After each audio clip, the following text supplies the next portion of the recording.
الحمدللہ والصلاۃ والسلام علی رسول اللہ اما بعد۔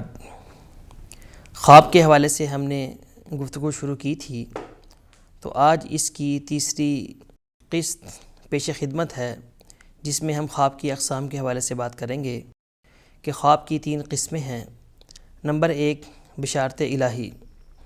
اللہ تعالیٰ کی طرف سے بندے کو بذریعہ خواب الہام کر دیا جاتا ہے، اور جو واقعات آئندہ پیش آنے والے ہیں ان کے بارے میں متنبہ کر دیا جاتا ہے۔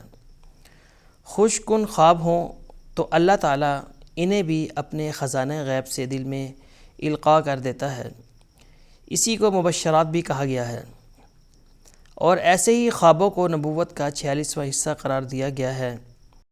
ایسے خواب بندے کو محفوظ رکھنے اور طلب حق میں زیادہ سرگرم رکھنے کے لیے آتے ہیں۔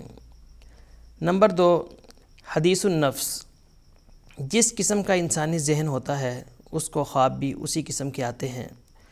جو شخص جس قسم کا کام کرتا ہے اور ہر وقت اسی میں مگن رہتا ہے، اسے خواب بھی اسی پیشے کی مناسبت سے آتے ہیں۔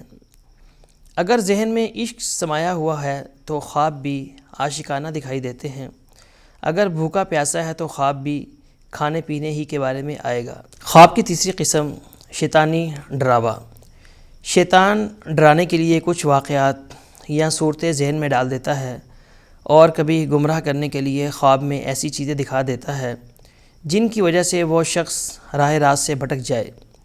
جیسا کہ حدیث میں ہے کہ ایک آدمی نے کہا، رأیت فی المنام کأن رأسی قطع، میں نے خواب میں دیکھا کہ میرا سر کاٹ دیا گیا ہے۔ ایسے خواب شیطانی ہوتے ہیں۔ آخری دونوں قسم کے خوابوں کی کوئی حیثیت نہیں۔ اگر ایسے خواب آئیں تو اس کا حدیث نبوی میں یہ حل پیش کیا گیا ہے کہ بائیں طرف دھتکار کر شیطان سے پناہ مانگنی چاہیے اور کروٹ بدل لینی چاہیے۔ ہو سکے تو نماز بھی ادا کرے تاکہ برے شیطانی اثرات سے پوری طرح محفوظ ہو جائے۔ خواب کی 3 اقسام اور ان کی تعریف پیش خدمت ہے کہ خواب کی مزید 3 اقسام ہیں۔ نمبر 1، رؤیا۔ یہ لفظ سچے خوابوں کے لیے بولا جاتا ہے۔ ایسے ہی خوابوں کو نبوت کا جز قرار دیا گیا ہے، اور انہی کو مبشرات بھی کہا جاتا ہے۔ خوابوں کی جو فضیلت آئی ہے وہ خواب کی اسی قسم سے تعلق رکھتی ہے جسے رؤیا کے لفظ سے موسوم کیا گیا ہے۔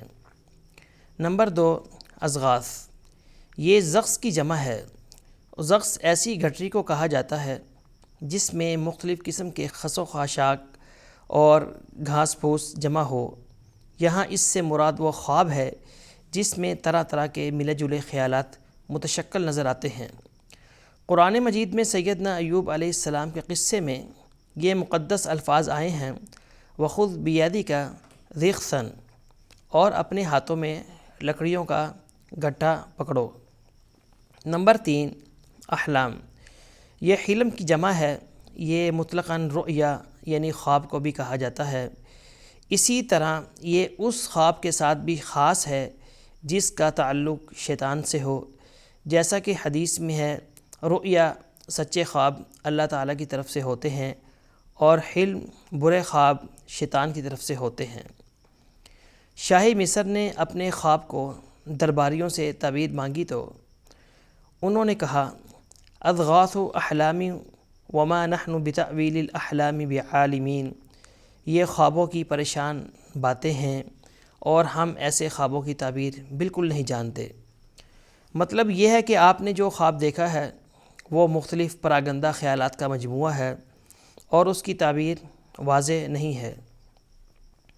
بعض اہل تعبیر نے یہ بھی کہا کہ اضغاث احلام پریشان کن خواب کے لیے ہے۔ یہ مستقبل کے امور کے بارے میں نہیں ہوتے، امور حاضر یا ماضی کے امور کے بارے میں ہوتے ہیں۔ خواب کی حیثیت کیا ہے؟ خواب کو نبوت کا 46واں حصہ کہا گیا ہے۔ اسے مبشرات یعنی خوشخبری دینے والے خواب بھی کہا گیا ہے۔ جس طرح اللہ رب العزت وحی کے ذریعے سے انبیاء کرام علیہم السلام کو حالات سے آگاہ کر دیتا ہے، اسی طرح خواب کے ذریعے مومن کو بھی کسی بات کا کشف ہو جاتا ہے، یا خواب کے ذریعے سے الہام ہو جاتا ہے، اور وہی کچھ ہوتا ہے جو کچھ اسے خواب میں دکھایا گیا تھا۔ اس صورت میں یہ خواب دیکھنے والے کے لیے خوشخبری بن جاتا ہے، اس کا دل مطمئن ہو جاتا ہے اور اسے حقیقت سے آگاہی حاصل ہو جاتی ہے۔ یہ بات انتہائی اہم ہے کہ خواب کو بنیاد بنا کر اس سے کوئی مسئلہ ثابت نہیں کیا جا سکتا، نہ دوسرے لوگوں کے لیے خواب کوئی حجت ہوتا ہے۔ امام ابن سیرین رحمہ اللہ، جن کا نام علم تعبیر کے افق پر 13 صدیوں سے جگمگا رہا ہے، انہوں نے خواب کی حیثیت اس چھوٹے سے جملے میں بیان کر دی ہے کہ الرؤیا تسر ولا تغر، اچھے خواب سے انسان خوش ہو جاتا ہے مگر اسے کسی دھوکے میں مبتلا نہیں ہونا چاہیے۔ اس سلسلے میں دھوکہ اس طرح لگتا ہے کہ کسی کے بارے میں غلوف کی حد تک عقیدت مندی کا اظہار ہونے لگتا ہے کہ وہ بڑا نیک اور پہنچا ہوا انسان ہے، تبھی تو اسے اچھے خواب آتے ہیں۔ یہ انسان کی کمزوری ہے۔ ایسے ہی خوابوں کو بنیاد بنا کر کئی افراد نبوت کا دعویٰ کر بیٹھے۔